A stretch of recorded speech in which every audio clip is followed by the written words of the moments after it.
Hi, this is Eric Martin. We're Board Game Geek, looking at Warmachine High Command with Will Schick, DC Carl from Privateer Press. Hi. Hoping you could give an overview here of what's going on. Sure. So the game. I know this is only one of two. It's one of two, right? So we have Warmachine High Command, we have Hordes High Command. Just like in the miniatures game, we have Warmachine and Hordes.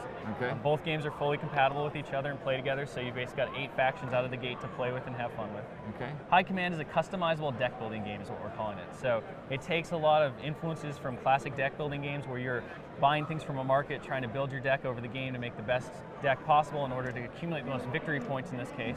Okay. However, we threw in a twist and we actually added CCG combat elements to it because Warmachine and Hordes are all about conflict.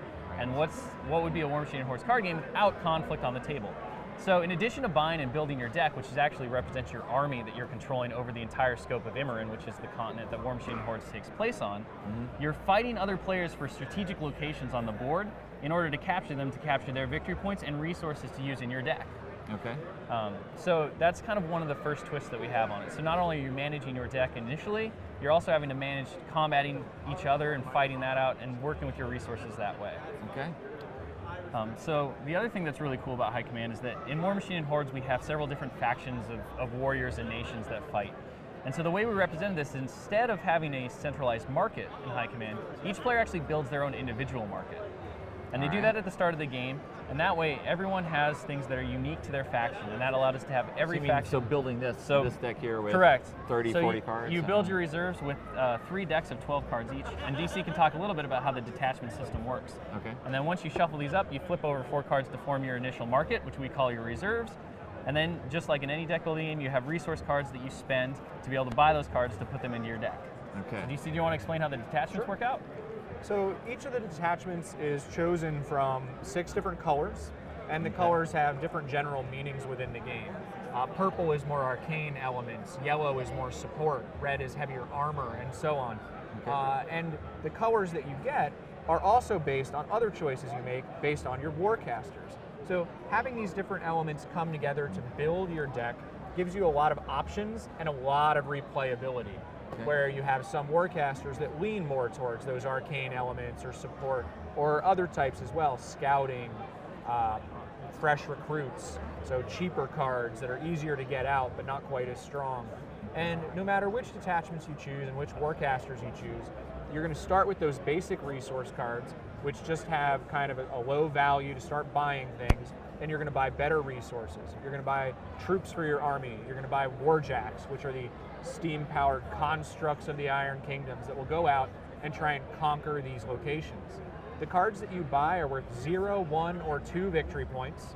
As with many deck building games, you're trying to get the most victory points to win, but the locations are worth anywhere from 4 to 7 victory points.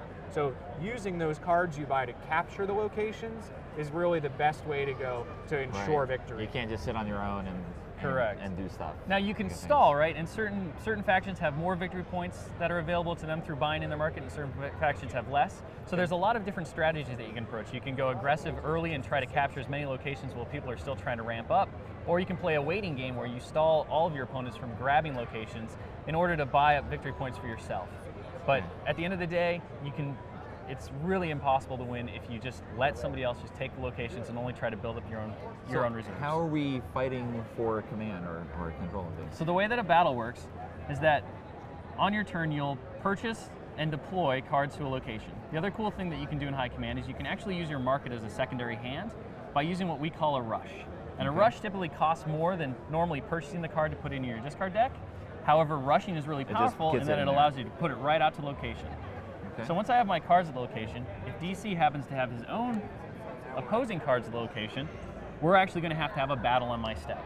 It's non-optional. If you have guys in a location of somebody else, you have to initiate a fight there. So there's no way to throw out a little guy to try to stop somebody from capturing the location and just be like, no, he's not going to fight, he's just going to sit there, right? He's going to get steamrolled. When you battle, you add up the amount of POW, which is the gray box here with the explosion. So you'll notice that the Reckoner actually has a special ability that says when I deploy this card, the turn I deploy it, it gets +2 POW. So he's actually a POW 4 right now instead of a 2. My Temple Flame Guard have a 1, so this is going to give me a total POW of 5. Okay. DC has a total POW of 3.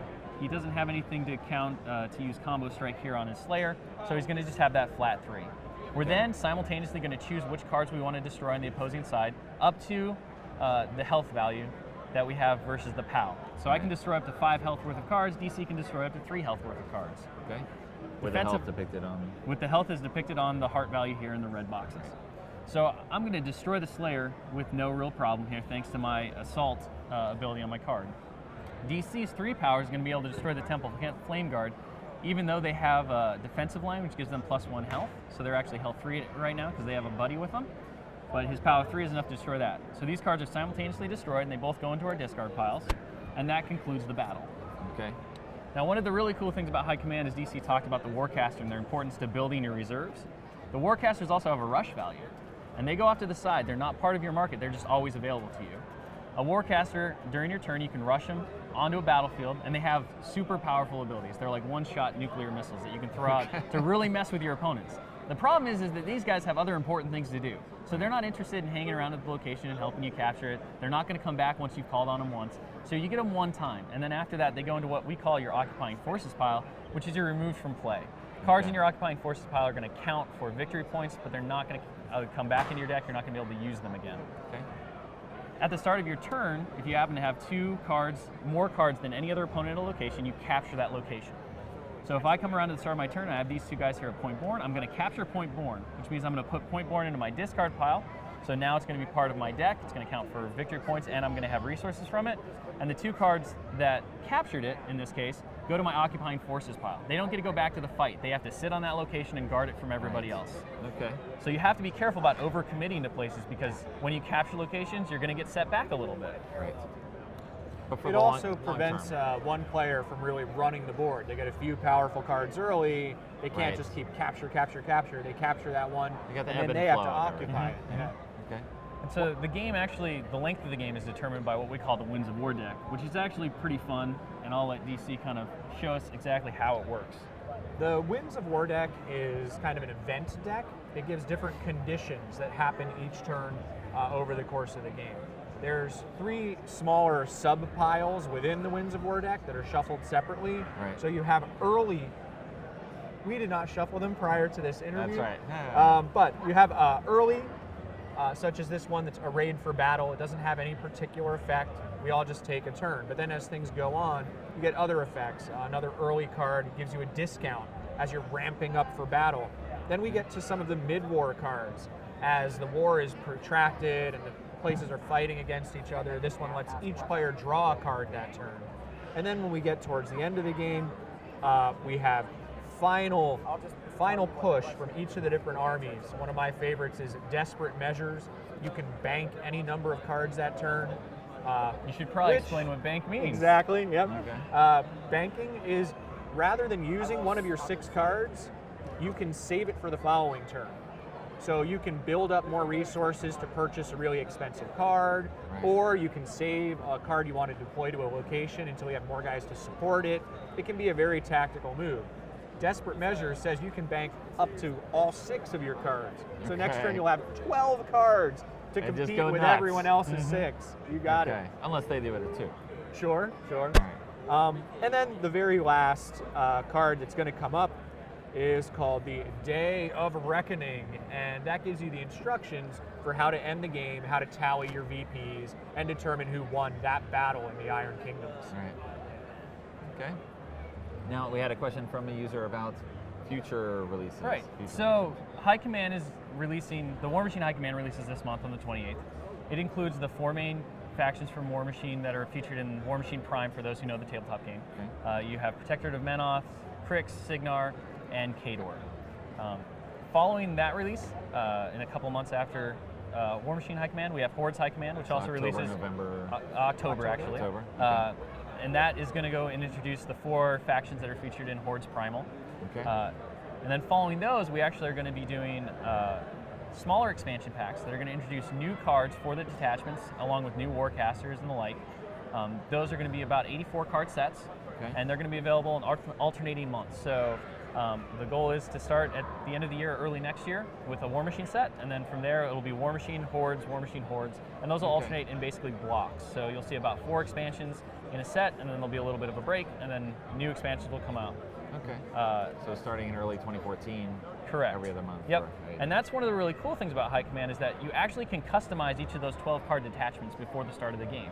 So Okay. you can actually build your deck before you actually start playing the deck building game. So we've kind of got a deck builder and a deck builder. Okay. And that allows people who are more interested in kind of the meta deck building experience and more competitive play experiences to really get into the game and make it a far more in-depth experience in terms of thinking about the game and kind of creating a meta around the game. However, for those people who just want to sit down at the kitchen table, play with their wife, play with their kids, play with their friends, just you pull it right out of the take box. steps. You've got your 12 card detachments. You pick your warcasters. You pick the 3 colors that you want. You shuffle them up and you play the game. And it's infinitely replayable out of the box between the 8 possible factions between the 2 games and the 6 detachment colors for each. All right. Thanks very much for the overview. Thank you so much for taking the time.